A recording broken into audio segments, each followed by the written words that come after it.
He said, well, I'm giving a seminar. And I went to it, and there was a guy sitting on the back, and his name was Bubba Yates. Somebody said, hey, you're sitting with Bubba Yates? And I went, yeah.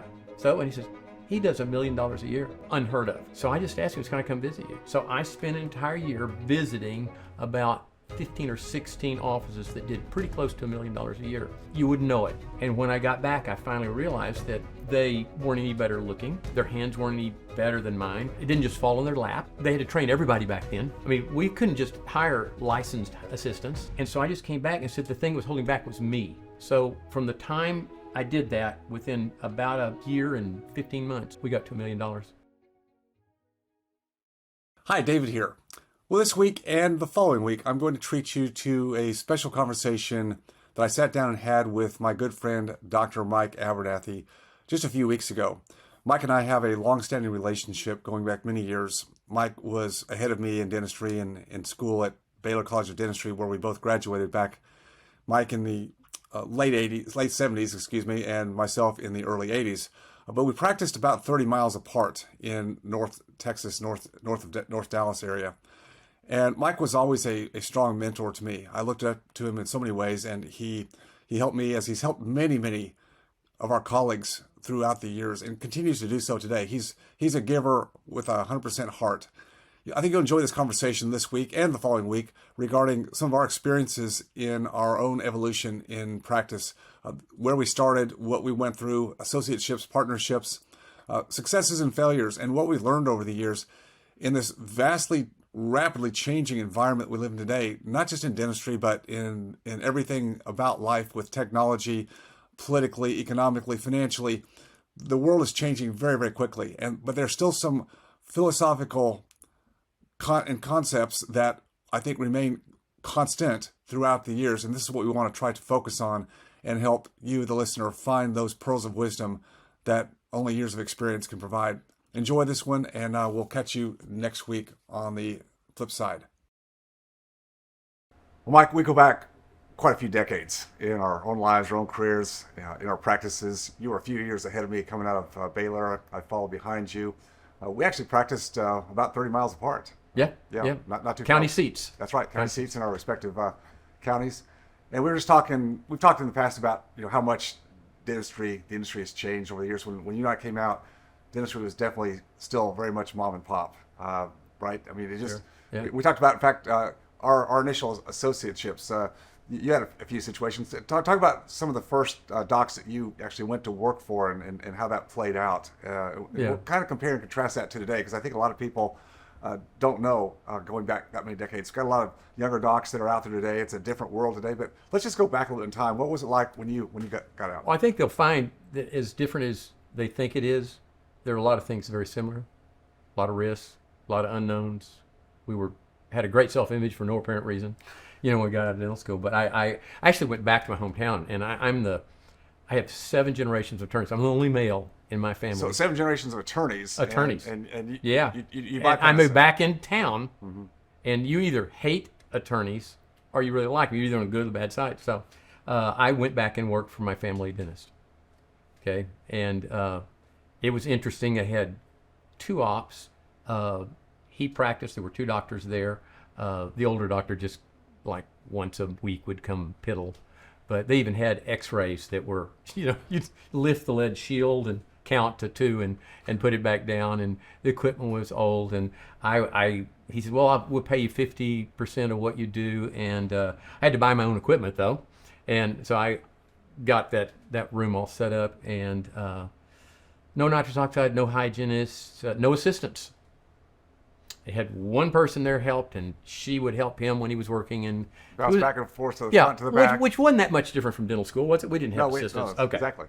Yeah. So we did that, and it lasted about 8 months at the most, something like that. And then he fired me because all of his patients wanted to see me, because he was working Monday through Thursday, kind of off and on 8 to 5, and he'd see maybe 4 patients a day, and I was seeing a bunch more, and I was there Fridays and Saturdays. Anytime they wanted to come in, I would be there.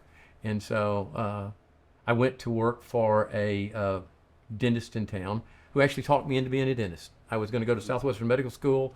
It was 3 or 4 weeks before school started. He was cleaning my teeth and goes, why don't you go to dental school? And I went, I want to be a real doctor, and it was interesting. But I said, well, I didn't even take my, boards for that. Right. I mean, exams for that. And he says, that's okay. I'm on the board of directors. So he said he called, got me an appointment that afternoon, and I started dental school. And you were in. I was in. No DAT. No. Yep. So when I left this first office, he had an associate, and something bad happened, and he fired him. And so I walked right in there and added another executive unit. So I bought two, and I got 50%. And he was on the board of banks, savings and loans. I guess back then you could do that for multiple. There was no conflict of interest. He was supposed to retire in 12 months, and everything was said. He had a building. I was going to buy that. Everything was going to do that, and it didn't happen. And then 2 years later, I went.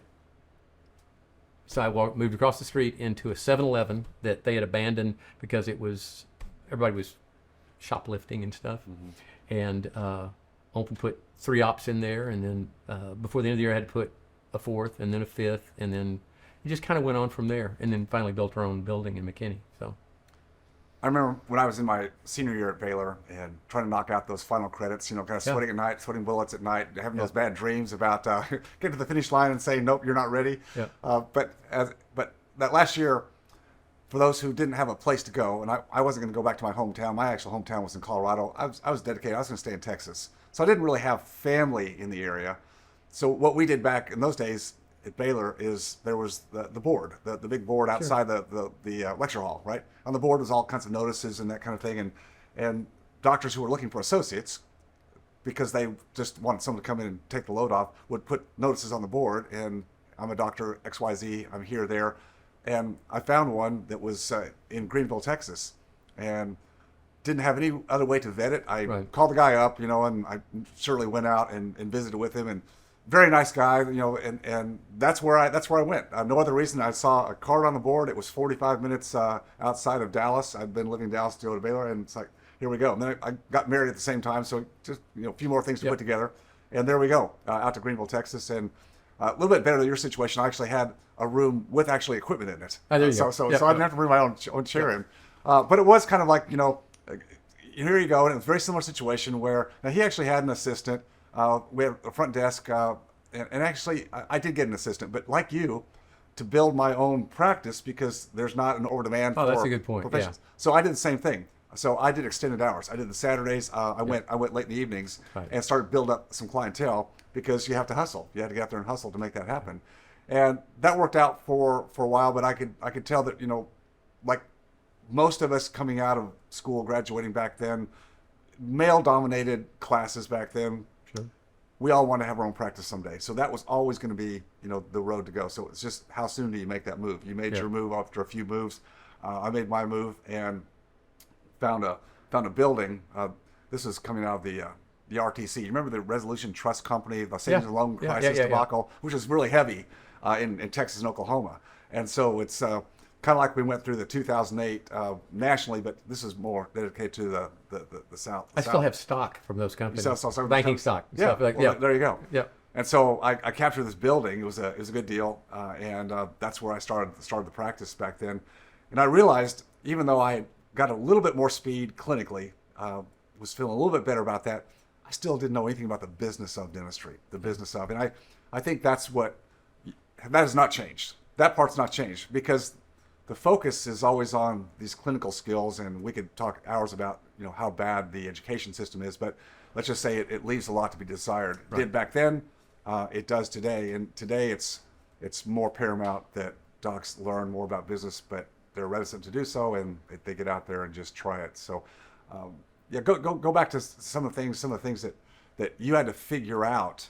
How did you figure them out, just other than just your own road experience? I mean, you found pathways that got you to move faster and become a better business owner, a better clinician, a better leader. I mean, what, or was that just built into you? No, well, I mean, we need to remind them, there was no internet. Yeah. There was no dental economics. There weren't a bunch of speakers. There weren't articles. Nobody, I mean, you really had to search it out, but I really felt like dentistry was nothing more than kind of a consumer-driven business in the sense that people chose to come to you or they didn't, kind of voted with their feet. And I knew people were doing better now. The book came out, and I can't think of the author's name. That's crazy. But it's called The $100,000 Practice by Bob Lavoie. Oh, Lavoie, yeah. Yeah. And now, $100,000 practice. Now, it wasn't $100,000 a month. It was $100,000 a year. And that was probably 2 or 3 times what an average practice would do. So I know the numbers don't sound impressive, but I figured, I read that book and I'm going, wow, that's awesome. So I called him. I mean, I just didn't have any residents to not just call somebody up and ask them. And people were willing to help back then too. And he said, well, I'm giving a seminar. And I went to it, and there was a guy sitting in the back, and his name was Bubba Yates. And he was kind of a balding, short, and I'm short. So, I mean, he was shorter than I was, and he wasn't taking any notes. And I was like, I went, oh my God, did you know that? And I would, and when we got through, somebody said, hey, you're sitting with Bubba Yates. And I went, yeah. So, and he says, he does $1 million a year. Now, 100,000 was incredible, unheard of. So I just asked him, can I come visit you? And at the time, there wasn't anybody bragging on what they did, or didn't have a platform to speak from. And I went, and his office wasn't as good as nice. It's I'm just going, his clinical dentistry. I was a lab technician when I was in high school, paid my way through college and through dental school being a lab technician. It's like, I kind of understood that side of it. I didn't understand it after a bit. I said, do you know anybody else that has a big practice? And he says, yeah, try Elliot such and such. Mm-hmm. So I spent an entire year visiting about 15 or 16 offices that did pretty close to $1 million a year. You wouldn't know it. And when I got back, I finally realized that they weren't any better looking. Their hands weren't any better than mine. They didn't have it didn't just fall in their lap. Their staff they had to train everybody back then. There you go. I mean, we couldn't just hire licensed assistants or licensed anything. We trained our front desk and made time to do that. And so I just came back and said the thing that was holding back was me. I was the one reason the practice wasn't. So from the time I did that, within about a year and 15 months, we got to $1 million. So again, I just found that it was easier not to recreate the invention of the wheel, but just instead of going A, B, C, D, I could start at G or S and then take the things they learned and could teach me and apply them. So I think what you're saying is the problem was you. You were the bottleneck in terms of restricting the growth that you wanted to see, that you had aspirations to do. It didn't have so much to do with you needing some extra CE or some extra new technology per se. No. But it was more, would you say it's more just mindset, vision that you were lacking? You needed to actually see that something was possible with other people that were your peers, as you said, no better looking, no better hands, but they were doing something different. And as most of that just come from what's between our ears and what we think about, self-limiting beliefs. I think self-limiting beliefs. I think when you see somebody do it a certain way, and I did it. I worked for 3 doctors in McKinney, all doing it. I mean, like they did in the 1950s, and never really strived. I bet this is probably it. I've never thought of it this way, but I never thought about just limiting the growth of my practice. I never thought of it as, that being even a possibility. And so by going to these places, it gave me the permission to strive. Mm-hmm. And certainly I didn't do certain things as well as certain of these doctors did, but I felt like I could learn that. And I found that once I mastered the fundamentals of dentistry, no one was teaching the business of dentistry. And you teach the business of investments and finance. Yeah, investments. I mean, and it's like I didn't feel embarrassed that I didn't get that. I just knew that was lacking, and I sought it out. And I think that hasn't changed either. I think a lot go through school, and it's hard work, and you get there and you think this is kind of the mountaintop. And maybe you do a GPR, maybe you specialize, whatever it is, but you have your peak and go, I've got it. I'm there, and now I just got to go and actually put my head down and do the work. And yeah, there's a big part of that. You have to go and do the work. But I think you're right that without continuing to grow, invest in yourself, we think about going to take courses, and I've done this. I've taken all kinds of courses, as you have over the years, some better than others, but sometimes just getting the information, we think, well, we've adopted something that we'll go put to use, and many times we don't implement what we learn. Yeah, there's no Right. learning without application. That's right. I mean, you couldn't prep like Peter K. Thomas or do occlusion like, Or Bill Strupp Omer or Reed Omer with his- Reed. yeah. I was his lab technician for 3 months one year when his lab technician learned so much. I bet, yeah. But it's I went through a period of time where in addition to the dentistry, when I got to be about 40, I never played football. You don't play football in Texas, you don't get dates, right? Okay, so I've always felt kind of like I was never an athlete, stuff like that. But I started getting interested in triathlons or playing tennis or swimming and stuff like that. It was amazing because I could afford to hire somebody that was a world-class coach for Olympic athletes. And then I realized that it was interesting. They dressed differently, they thought differently, they acted differently, they saw things differently. And I could adapt and get their vision. And I'd bring it back and I would denticize it to the dental practice. It just gave me that permission to win and to strive. And I knew I'd mess up. But these, you talk to these athletes kind of like we're talking, and you have something bad happen in your life, and then you overcome it, and you realize that you only fail if you don't get your tush back up.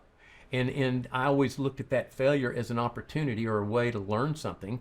And I probably was one of those people when I was a kid. I probably put my hand on oh, that hurt, and oh, that still burns, that burns, and I didn't learn it the first time. Sure. So a lot of these lessons I learned over and over again until I actually acted on it. And when you take that information, start acting on it, you start realizing that there's nothing to be scared about. No one's any smarter than you are.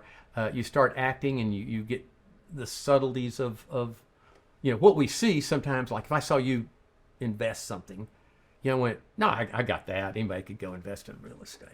No, they can't. You find that. There's so many. Yes. There's so many nuances to it. Yeah. That you have to see it.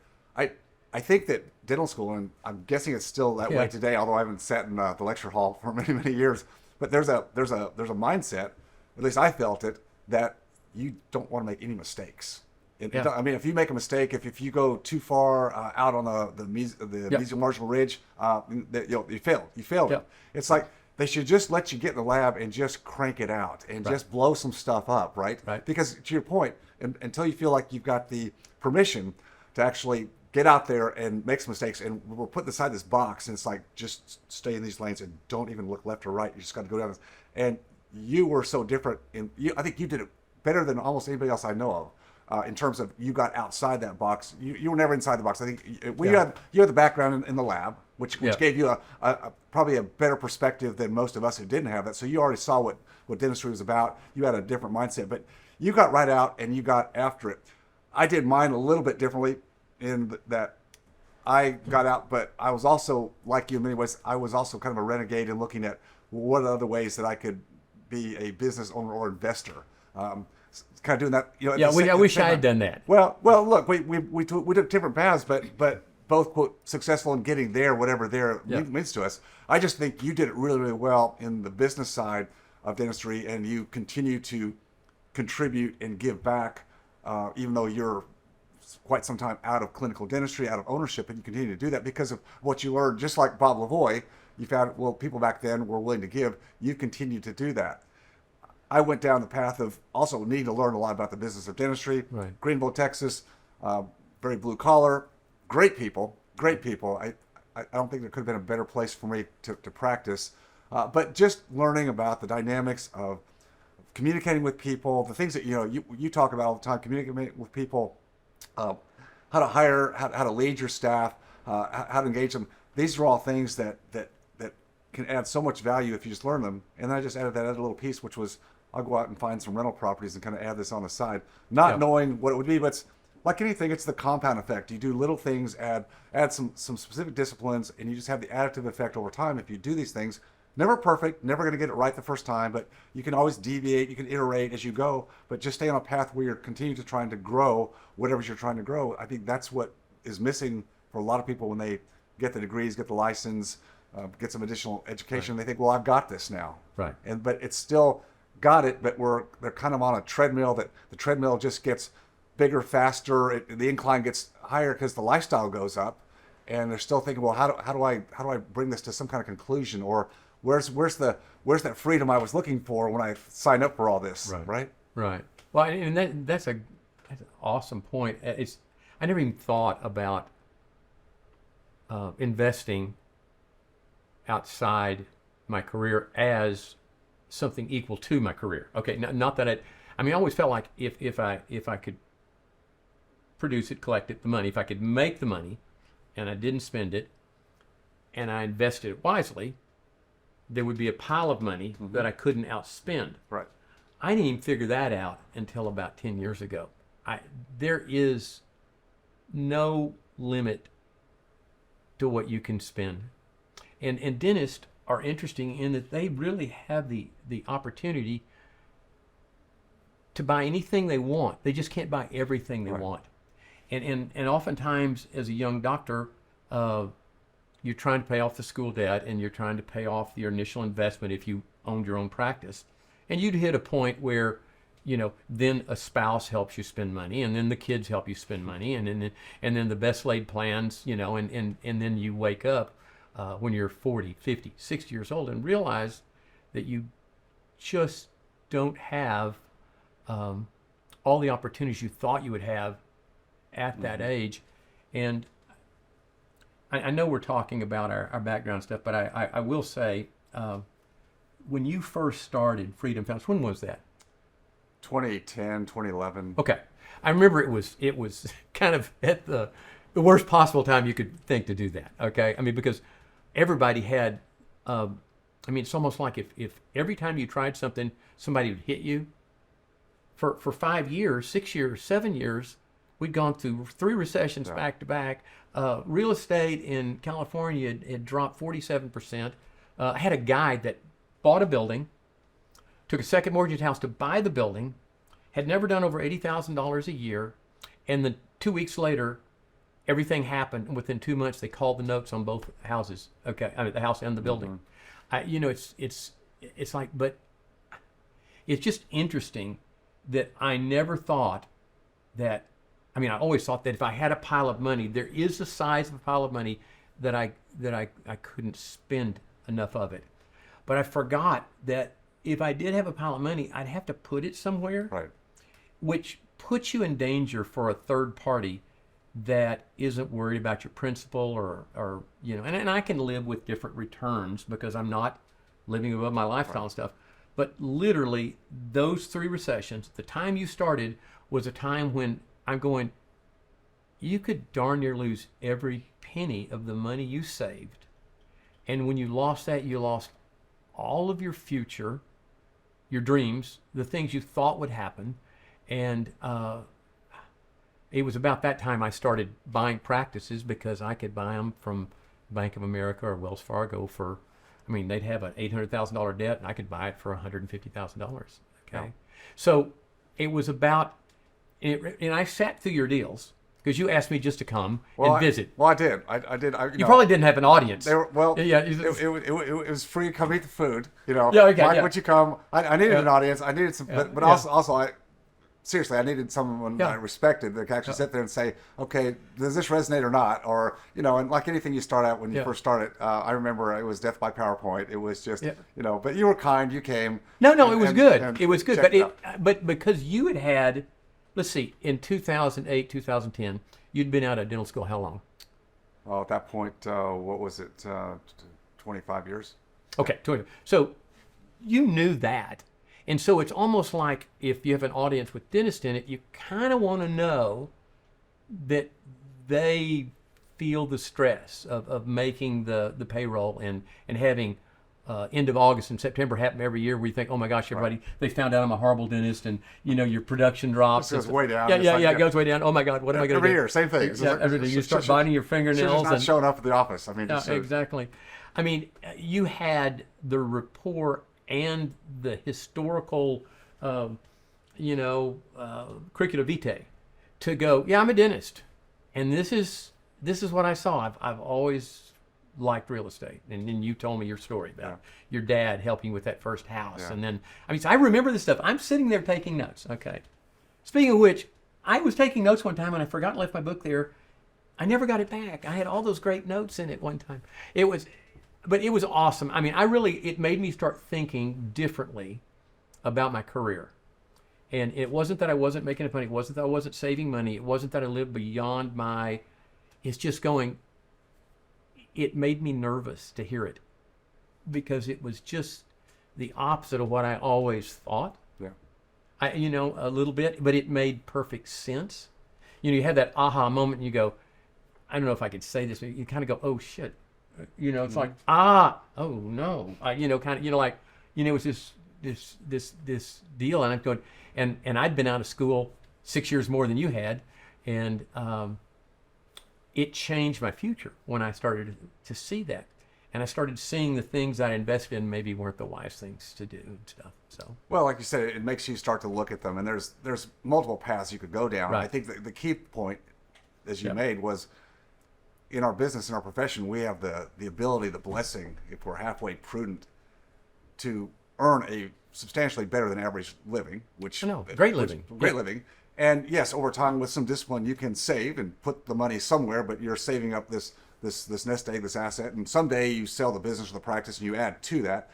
And you see it, I see it, docs that get to that point where they've run this course and they've got their kids graduate through school and they're feeling a little bit tired on the backside. It's time to take my foot off the pedal, and now I'm going to start looking at and talking to people that might help me sell the practice whatever direction they go. Right. And they start looking at, well, okay, here's how much we have, and they talk to their financial advisor, and the financial advisor says, well, if you live to 92 and we don't take out more than 4% per year, and we don't have a major recession or correction, and if inflation gets back down to where the Fed wants it, there's all these variables, and they're going, I don't think I can give this active income up yet. I don't want to kill the golden goose. Yeah, I can't do that. And so it's like back to it again. And young docs, and we've all been young, where we think time is forever. You're in your 30s, you're in your 40s, even early 50s, you think, I've got this. And you're living the life, and your family's good, and again, the kids are going through school, but don't realize how fast the time goes. And if you haven't figured out how to make your money work for your equity's in your business, and that's what you are good at. You get good at making that equity produce because you're in there producing it. You got your hands on it. Now I've got to take this equity, this capital that I've worked so hard, saved it, taken it out of my practice when I sold it, and now I got to do what with it? And people that have gone through some downturns, recessions, realize that docs who, just go back to 2008, docs who got out at the high before the market dropped, and they're going back, where can I get a job? Yeah. Who will take me on as an associate now? Because they just never figured out, what to do with that money that they worked so hard for. And I think that is the problem. That's what I try to get people to think about. And young people just don't want to think about it. I get it. I guess I was just weird. I was different. I just started putting all my extra money. I didn't do the 401k. My 401k was the houses. I put it in the houses. Okay, now wait. Okay, so you're a dentist. Yep. Okay, so, because we kind of bumped each other when you were kind of getting totally out of dentistry. Mm-hmm. And you were how old? I was 47 going on 50. Somewhere in there. Somewhere in that period. But less than 50. Yeah. Okay. And then, so prior to that, you had done what? I just bought houses. I bought houses. Just houses? Houses. I got into a mobile home park. I bought some commercial property. But it started with houses. Started with bread and butter. And the thing that worked for me was, again, nothing brash, nothing fast, no home runs. It was just the fact that I was putting money into what I consider a tangible asset. I like hard assets. Business. That's why I like practices. That's why you like practices. Right. So that's why you were good at doing that outside of your own. So I like something tangible, and it's relatively illiquid. You don't buy a rental property. Right. It's not a long-term buy and hold investor. I'm not a flipper. I'm not a flipper. Right. Flipping stuff is for people that are in a business of flipping. Just bought it, and even if my wife had been a spendthrift, which she was not, thankfully, but realized that equity's locked up there. Yeah. And so what I did was any extra money that came out of the practice that would have been like gone to savings or the 401k, I just paid down the loans because everything I had was left. So I just paid down extra on the loans. So what happens there? Well, that money, again, it's trapped. Well, that's not good. Well, actually it is good because it keeps you from letting your lifestyle do this. So you've got these properties that start spitting off some quote passive income. You still have to manage it, but it's passive income. It starts spitting off. Well, when they become free and clear, they spit off a whole lot more, a lot more. And again, once you get a discipline of learning what to do with your money, it becomes addictive. I wouldn't do anything else. I looked at, like, should I buy a new car? Yeah, but no, that money I'd get a loan or put that money in for a new car, I could buy another house. Well, what am I going to do? I'm going to buy the house. Right. Because the house will actually put out the money that I need or the cash flow to buy a car if I need a car. So my mindset always went to how do I invest? And I just never got into buying a lot of materialism. I mean, my wife did want some better things, and we did, move up the scale in a better house in a better neighborhood. I grant you that. But it was just always about how can I make the money work for me that I'm not, where I work for the money in the practice, how can I make that money now go to work for me where I'm not having to do all the work again and just into assets. And again, like I said, you did the same thing over the many years, buying practices that you could do the same thing with and plug in doctors. And I bought real estate with the practices with it. too. So you have the same thing going on. I figure my son built, like, now it's not going to sound like a big house now, but back 30 years ago, they were $600,000-$700,000 houses, pretty expensive houses at the time. And he only built one at a time, and he was ready to move into it. Yeah, that was it. He wasn't, he was, he's very, very, very, very. Okay, so you got the real estate. I got that. I mean, I can't believe you were able to do all that, but you still have to practice. So I guess as a dentist who didn't do that, I'm kind of interested about your practice. And just so people that are listening to us understand this too, I really didn't see your practice when you were practicing in it. Right. I saw it at a later time. You can tell me about that. But so tell me a little bit the practice. I mean, was it just like this incredibly great practice or huge growing? What was it? Greenville, Texas is 50 miles outside of Dallas, and it's very blue collar. Yeah. A lot of ranchers and farmers and just good, hardworking people. So my practice was, I'd say, just that, very much bread and butter. Before I left practice, implants were on the scene, but not even close to the level today. So it was very much a bread and butter practice. A lot of crown bridge, root canals, dentures, lots of dentures, partials. Yeah, that's what we did. So it was a practice that was doing in the low seven figures back 20 years ago. I almost always had at least one associate. There was a time when I had two associates. I didn't start out of the gate that way. I was solo for a while, but the practice, even without my great skills at business, and it had to be my charisma and my good looks that actually attracted. But actually, I had a lot of growth early on, and I don't know exactly. I think I was always a good communicator. I was an average dentist with average hands, but I think I had to learn a lot about dealing with staff. I was fortunate that the associates I had, I never had a quote, bad associate that I had to go back and redo a lot of work. That probably wouldn't like that. Burn your hand and never go back and do that again kind of feeling. So I was always fortunate, but there's a lot of things I didn't know. So it was a practice that was, I'd say, a good, solid, average practice that was doing good numbers, but had the slumps in the fall, the typical things. Like everybody had. Okay, Dave, I understand. It wasn't this humongous practice, but it was doing really well, and you had associates. Most doctors at that time didn't have associates, so you had the real estate, had the practice. So at some point, you sold the practice, and at some point, you really do nothing but invest in things like that. So tell me how that happened. I don't think I really had an end game like we're talking about. My father was an eye surgeon, and it looks like most people have got into a profession or career or business, and you ran it all the way till your quote retirement age in your 60s. And I thought I'd be the same thing. Yeah, I did have the real estate on the side, and I saw that as a light at the end of the tunnel, but I didn't really have a game plan for it. There wasn't some plan in mind where like a certain point that everything would triangulate and that would be my escape path. I'd get out like quote early. I wasn't built that way. I was built like most of us. I got to be productive doing something, and dentistry was my trained profession. So heck yeah, I'd stay in that till my 60s and probably just quote retire out of that. And I didn't really know, but yeah, what happened is my daughter Jenna had some early, pretty significant health crises in her life. She Age 2.5, she was diagnosed with high-risk leukemia, which was, I just tell you, it's like hell on earth when you have a sick kid who's going through cancer treatments, and it throws everything upside down. I still had to stay focused on the business. Her mom was just a super advocate, and I think saved her life many times in the hospital where you have to be an advocate for your kids. You know, they're hanging bags all the time. Mm-hmm. So we got through that. Jenna got through that. She survived that. Our marriage, unfortunately, didn't. So we continued to co-parent, from some distance, doing the best we can with that. I'm still in the practice, working hard. And Jenna wasn't through with her health issues. Unfortunately, she had after her leukemia, I don't know if it was tied to the chemotherapy or not, but she had epileptic seizures that were not well controlled, and she was taking all kinds of seizure medication. 4 years later, at age 12, I think between the chemo and the seizure medication, her liver, the toxicity to her liver just overcame it, and she was in end-stage liver failure. This is age 12, and so one more thing's just blowing up here in regard to her health.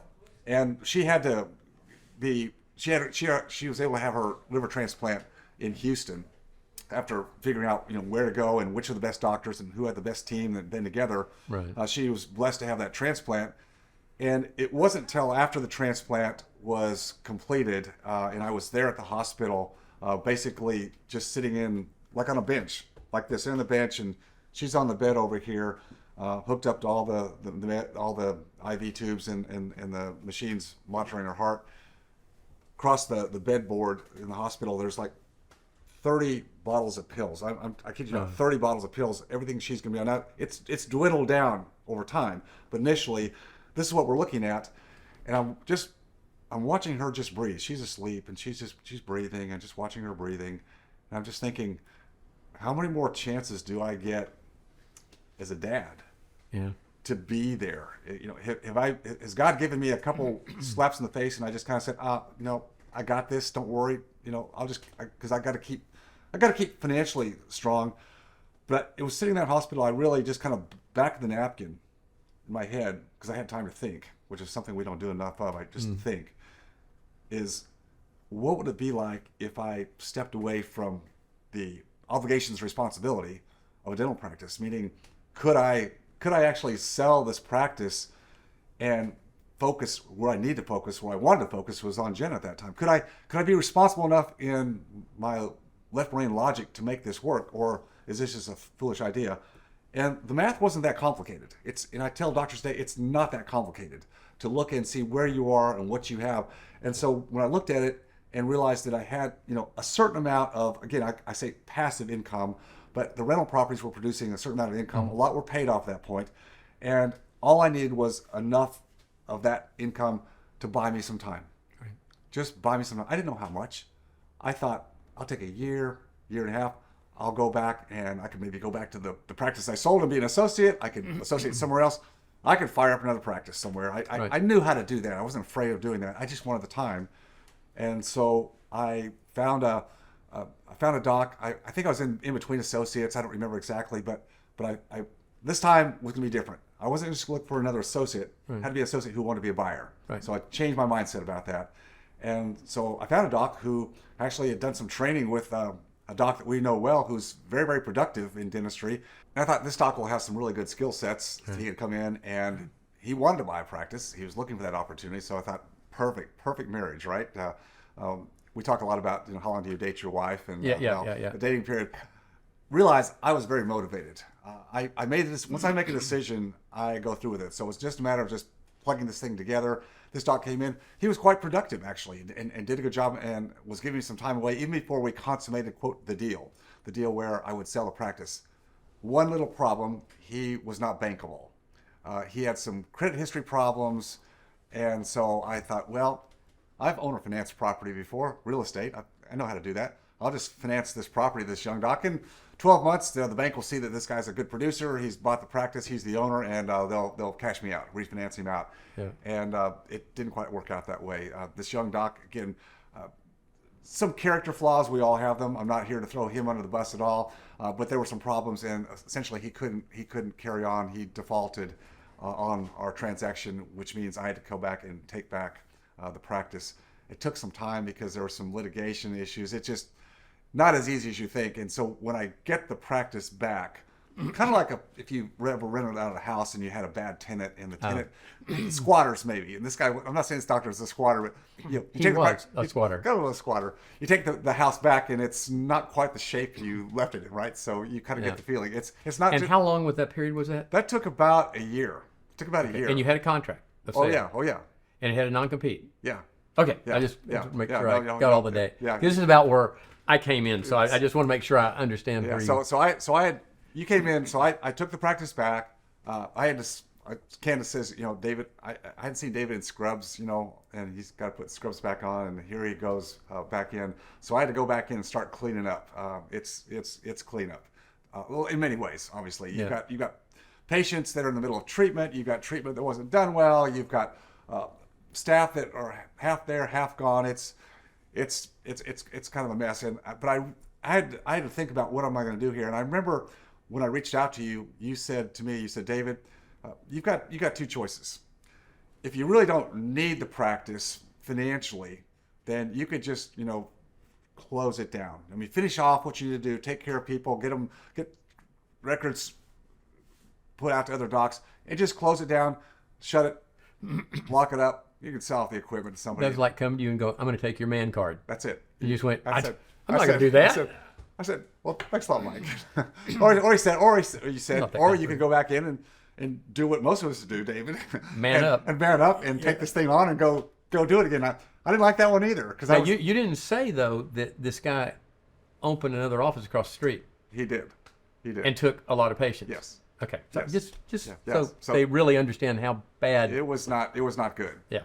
So I decided I'm gonna fix this. I'm gonna resolve this as quickly as I can, and I'm not gonna stay in here for years down the road and redo this because I can't. Yeah.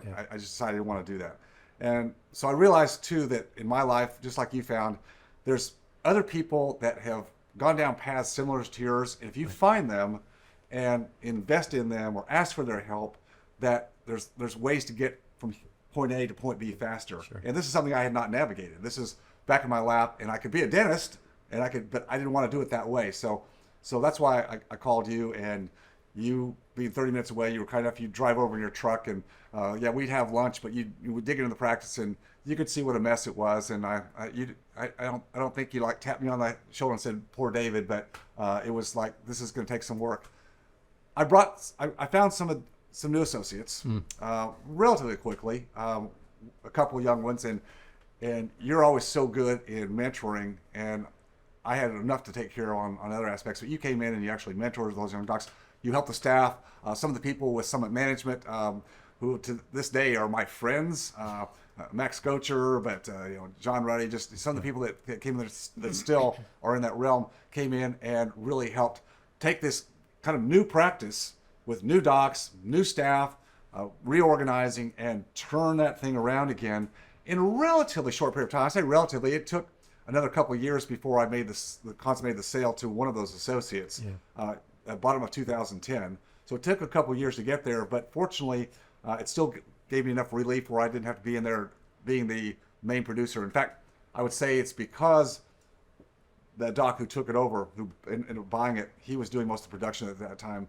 It's really the first time, Mike, that I actually had a practice where I was not the primary driver. I was a little bit more of the CEO owner, and I'd never been in that position before. Never really wanted to be. I never felt that way. But here, I needed to see if I could make that work. And I learned a lot, as you would say, in doing this. I learned a lot of things about myself, those limiting beliefs that I had about how I had to be there to do everything, wear all the hats. We think that it's a little bit of a pride and ego thing, but I think we just think, well, we're the senior doc. We're supposed to be there to handle everything. Well, when I was out of the practice with Jenna in the hospital in Houston, the associate was there. The patients had no choice. I mean, they could decide, well, I'm only going to see Dr. Phelps, so I'm out of here. But they didn't do that because they had relationships, fortunately, with staff. The associate doctor was a good doctor. He's still there today. Good doctor, good skills, and it was just a matter of just getting people to accept a different dynamic that wasn't bad for anybody. It was just different. Yeah. Yep. And that's the hard part. Change is hard. Change is hard for everybody, and none of us like change. And when someone on the team bucks up and says, "Well, I don't want to do it that way. You bring something new into the practice, some new idea, some new technology. We're going to change some things here. Well, people are like, I don't want to do that. And patients won't do that. And we can't do it that way because it's never been done that way before. And so you just have to find some ways to help people understand that pilot test something. Let's just try something. Let's just try it for 90 days, whatever it is. Right. And anyway, we went down that path. The doctor, the one associate, bought the practice ultimately, cash out, full bank loan at the bottom of the 2008 recession when banks still really weren't lending. Right. But they did for this one because the doctor had proven himself that they didn't. And he was buying what he knew. What he knew. It was no risk. And now you own the building. I owned the building. I kept the building. He didn't buy both at the same time, which is not uncommon. It's a lot to take on. So I kept the building. I gave him a first right of refusal, of course, because I wanted him to have the building ultimately. I just knew he would take it when he was ready. And so I continued to own the building. I don't fall in love with real estate, Mike. I've always learned that I can take equity from this one and move it because I just had enough experience to do that. But a lot of docs don't, and it's okay. They think the building is good real estate, and maybe it is. Maybe it is good real estate, and some it's good. I don't care. I want to take my chips off the table completely and get out of Greenville, I guess. To be truthful, get out of Dodge, get out of Dodge, and just make a clean break. And so he ultimately ended up buying that. So your mentality though was when that doctor and you had to take this practice back over, you realized I'm not getting passive income on this building. I need to get a lessor in there again. That's right. And you were the lessor too. So now you have good real estate again. So right. I wasn't sure whether you sold it to them or not. That's why I was asking. Yeah, it ended up that way. So the story worked out. Yeah. But I think there was a lot of lessons in there that I learned, and some of those lessons are what I try to take back to doctors today, no matter where they are in their career span. And you're so good about that too, just about helping break those limiting beliefs and the mindset that we tend to adopt because this is the way you do it. You only can do it that way. You had to break that mold with the doctors that you associated with early because you saw they were doing the same thing they'd always been doing. Right.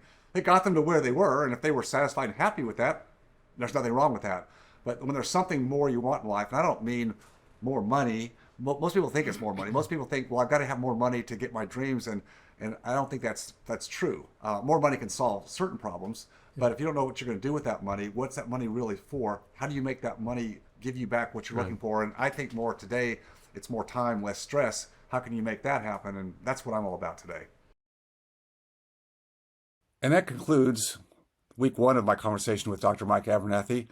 Come back next week and we'll pick back up where we left off. We'll focus on financial independence and investing outside of your practice, dental practice ownership dynamics, personal growth and family dynamics, along with legacy, lifelong learning, community support, networking, and some reflections on our individual careers and the importance of adapting to change.